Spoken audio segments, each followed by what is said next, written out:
Olá a todos. Nesse vídeo eu vou fazer a apresentação da questão da lista de parametrização de curvas planas. Porém, antes de começar a apresentar a resolução, vamos lembrar a definição de epicicloide e hipocicloide.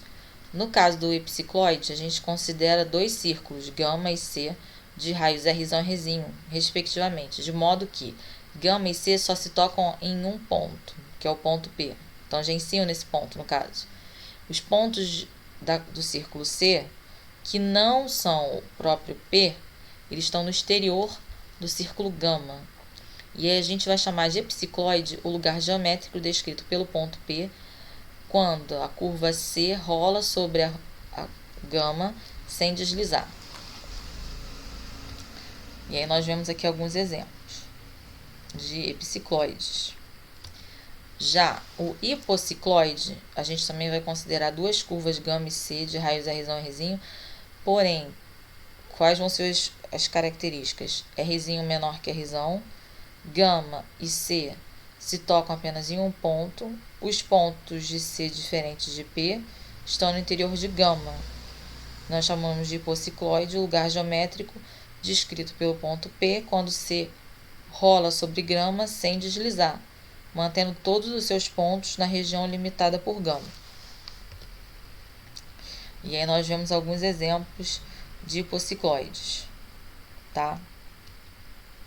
E aí nós vamos finalmente para o exercício, que nos diz assim: o que nós podemos afirmar sobre uma epicicloide ou uma hipocicloide quando a razão entre os raios dos círculos considerados for letra A, um número racional, ou letra B, um número irracional. E aí, para que o ponto P volte para a posição inicial, ele deve ter tocado o círculo gama um número n de vezes, e a partir daí deve ter dado exatamente m voltas em torno de gama. Isso se expressa pela igualdade 2πrm igual a 2πrn. Simplificando por 2π em ambos os lados, fica com r sobre r igual a n sobre m. E o ponto P vai tocar n vezes o círculo gama. E na enésima vez o ponto P volta para a posição inicial.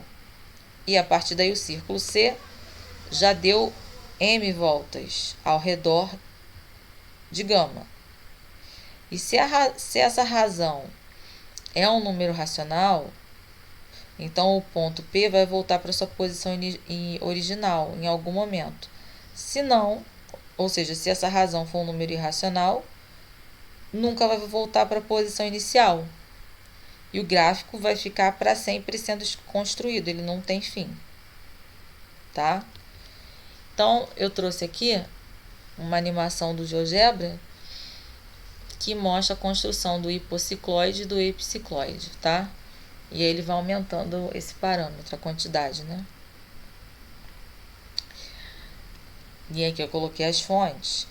E assim, uma curiosidade é como trabalhar isso no ensino médio. E aí, dentro dessas fontes, tem aqui esse site. Nesse site, a gente pode escolher uma cor aqui, né? Por exemplo, amarelo.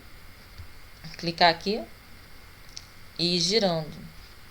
E aí ele vai montar, né? Não sei aqui se vocês já brincaram disso quando criança, olha.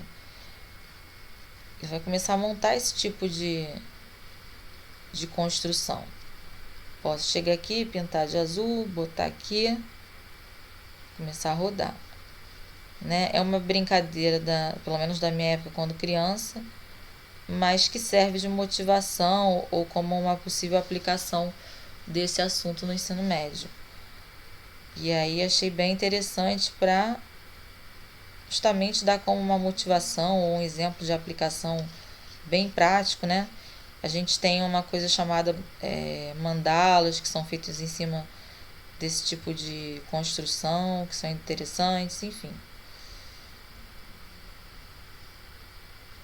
E cada um, né, faz aqui da maneira que achar mais conveniente. E é isso. E obrigada.